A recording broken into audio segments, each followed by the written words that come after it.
Hello everyone, welcome to বেকার basic spoken class. আশা করি আপনারা সবাই ভালো আছেন। Dear all friends, brother and sister, আজকে আমরা শিখব future perfect tense. Future perfect tense কি স্যার? ফিউচার পারফেক্ট টেন্স হচ্ছে আমরা ভবিষ্যতের একটি নির্দিষ্ট সময়ের আগে একটি কাজ সম্পন্ন করে ফেলব। আমরা একটা কাজ সম্পন্ন করে ফেলব একটি নির্দিষ্ট সময়ের আগে, মানে ভবিষ্যতের। আমি বললাম আমি আগামীকালকের বিকালের আগে আমি আমার পড়াগুলা শেষ করে ফেলবো, হোমওয়ার্কগুলা শেষ করে ফেলবো, তখন তাকে ফিউচার পারফেক্টে আমি পরিণত করতে পারি। এভাবে যখন আমরা ইংরেজিতে কথা বলতে যাব, যখন আমরা সেন্টেন্স তৈরি করতে যাব, তখন আমাদেরকে ফিউচার পারফেক্ট কন্টিনিউয়াসের এই স্ট্রাকচারটি সবার আগে জেনে নিতে হবে। এই স্ট্রাকচারটা যখন আমরা সবার আগে জেনে নিব, ওই স্ট্রাকচার অনুযায়ী আমরা সেন্টেন্সের বাক্য তৈরি করতে পারবো, সেন্টেন্স তৈরি করতে পারবো। তখন আমাদের জন্য সেন্টেন্স তৈরি করা, ম্যানুফ্যাকচার করাটা অনেকটা ইজি হয়ে যাবে। বন্ধুরা, চলুন তাহলে আমরা ফিউচার পারফেক্ট কন্টিনিউয়াসের স্ট্রাকচারগুলোকে দিয়ে সেন্টেন্স মেক করি। প্রথমে আমরা সেন্টেন্স তৈরি করব। প্রথমে সাবজেক্ট বসাবো, তারপরে একটি উইল হ্যাভ বসাবো, তারপর বি3 ভার্বের 3 নাম্বার ফর্ম বসাবো ভার্ব সহ, এবং একটি অবজেক্ট বসাবো। আপনারা বুঝতে পারলেন তো? এগুলো খাতায় লিখে রাখতে পারেন। তারপরে আমরা কি করব? আমরা সেন্টেন্স তৈরি করব।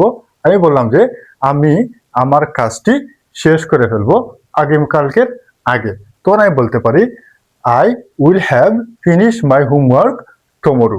আমি আগামীকালকের আগে আমার বাড়ির কাজ, হোমওয়ার্ক শেষ করে দিতে পারি, অথবা ইত্যাদি যে কোনো কিছু আমি একটা কাজকেই বলতে পারি শেষ করে দিতে পারি। সেকেন্ডলি আমরা যে কাজটি করব সেটি হচ্ছে she will have complete her homework. সে তার বাড়ির কাজ শেষ করে ফেলবে, সে তার বাড়ির কাজগুলো শেষ করে ফেলবে। She will have complete her homework. বন্ধুরা, একটু জিনিস খেয়াল করেন আপনারা। আমরা যখন প্রথম সেন্টেন্সে বললাম I will have finish my homework, তখন ওই সেন্টেন্সে আমরা সাবজেক্ট হিসাবে আইকে নিলাম এবং উইল হ্যাভ বসালাম। আমরা ওই জায়গা থেকে উইল হ্যাভটা বসালাম।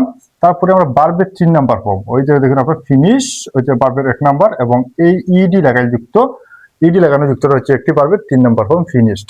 তারপরে আমরা কি বসালাম? একটি অবজেক্ট বসালাম, ওয়ার্ক একটি অবজেক্ট। তো সেকেন্ড সেন্টেন্সটিতে আপনারা যখন একটু খেয়াল করবেন তখন দেখতে পারবেন যে শি অর্থাৎ একটি সাবজেক্ট, ওই জায়গায় সাবজেক্ট বসালাম, তারপর আমরা উইল হ্যাভ বসালাম, ওই জায়গা থেকে উইল হ্যাভটা আনলাম। তারপর আমরা ইডি যুক্ত মানে ভার্বের 3 নাম্বার ফর্ম আমরা বসালাম যে কমপ্লিটেড, মানে ভার্বের 3 নাম্বার ফর্ম। তখন আমরা কি করলাম? একটি অবজেক্ট বসালাম। আমরা যখন তার সেন্টেন্সটি আমরা মেক করব, তখন দেখতে পারবেন যে আমরা কি করব? তারা ঢাকা পৌঁছে যাবে, তারা ঢাকায় পৌঁছে যাবে বললাম। আমি বললাম উইল হ্যাভ রিচড ঢাকা, তারা ঢাকায় পৌঁছে যাবে। এই সেন্টেন্সটিতে আপনারা একটু খেয়াল করেন, একটি সাবজেক্ট, উইল হ্যাভ ওই জায়গা থেকে আমরা বসালাম, তারপরে রিচড একটি ভার্বের 3 নাম্বার ফর্ম, ঢাকা একটি অবজেক্ট। তাহলে আপনারা দেখলেন তো, they will have reach Dhaka, তারা ঢাকায় পৌঁছে যাবে। কিন্তু আমি যখন বলবো যে তারা কি করবে, তারা রাতের খাবার খেয়ে ফেলবে, তারা রাতের খাবার খেয়ে ফেলবে, তুমি রাতের খাবার খেয়ে ফেলবে, আমরা রাতের খাবার খেয়ে ফেলবো। তুমি বলা হয় তারা রাতের খাবার খেয়ে ফেলবে, we will have eaten dinner. একটু খেয়াল করেন, with a subject, will have ওই জায়গাতে আমরা বসালাম হেল্পিং ভার্ব, ইটেন মানে ভার্বের 3 নাম্বার ফর্ম, ডিনার একটি অবজেক্ট হিসাবে কাজ করতেছে। আপনারা একটু ফলো করলেন। তারপরে সেন্টেন্স আপনারা একটু ফলো করেন। আমরা তারপরে সেন্টেন্সটি নেগেটিভ সেন্টেন্স তৈরি করবো। নেগেটিভ সেন্টেন্স কিভাবে তৈরি করতে হয় স্যার? নেগেটিভ সেন্টেন্সে সেম স্ট্রাকচার থাকবে, শুধু আমাদের উইলের পরে একটি নট যুক্ত করে দেবো আমরা।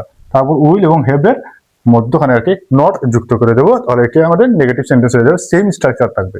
আমরা বললাম যে আমরা কি বললাম যে he will not have finish the work, তারা কাজটি কি করবে না, শেষ করে ফেলবে না, সে কাজটি শেষ করে ফেলবে না, মানে নির্দিষ্ট সময়ের আগে সে কাজটি করে ফেলবে না। এইভাবে বোঝা যায়, সঠিকভাবে আপনারা সহজভাবে শিখে নিতে পারেন। আমরা বসালাম কি, he will not have finished the work.